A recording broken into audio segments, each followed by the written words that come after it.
এই মুহূর্তে সুকান্ত মজুমদার। সুকান্ত বাবু, এই যে বাইক র্যালি এবং পরিবর্তন যাত্রার আগে এই যে জনসংযোগের নতুন প্রক্রিয়া, দেখুন, রাজনীতি মানে হচ্ছে জনসংযোগ, জনতার সাথে যাওয়া, জনতার কাছে যাওয়া, তাদের কথা শোনা।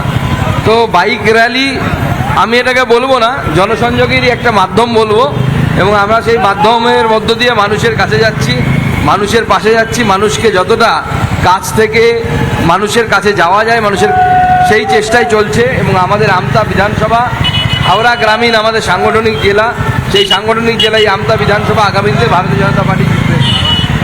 সুকান্তদা, আরো একটা বিষয় আমরা জানি যে এই পরিবর্তন যাত্রা 2 তারিখে আমতা থেকেও শুরু হবে, তার আগে এটা একটা ড্রেস রিহার্সাল বলা যেতে পারে। দেখুন, এই আমতা থেকে পরিবর্তন যাত্রা শুরু হবে। এই এলাকার এরকম 9টি বিভাগে 9টি যাত্রা শুরু হবে, এবং সেই যাত্রা শুরুর আগে আমি আমতাতে এসেছি এখানে কর্মীদেরকে উৎসাহিত করার জন্য, এই যাত্রাতে যেন তারা আরও বেশি বেশি করে অংশগ্রহণ করে, এবং এই যাত্রাতে যেন তারা সামনে থেকে নেতৃত্ব দেয়, এবং এই যাত্রা এই বিভাগের অনেকটি অংশ জুড়ে চলবে, এবং সেই এলাকায় ভারতীয় জনতা পার্টির পদ্ম ফুল ফুটবে।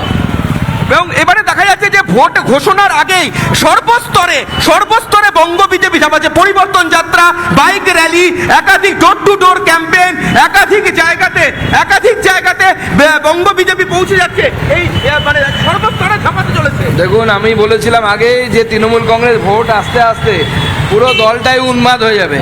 এখন ওই দলে একজন উন্মাদ আছে, বাদ বাকি সবাই উন্মাদ হয়ে যাবে। ভোটটা আসুক, দেখতে পাবো।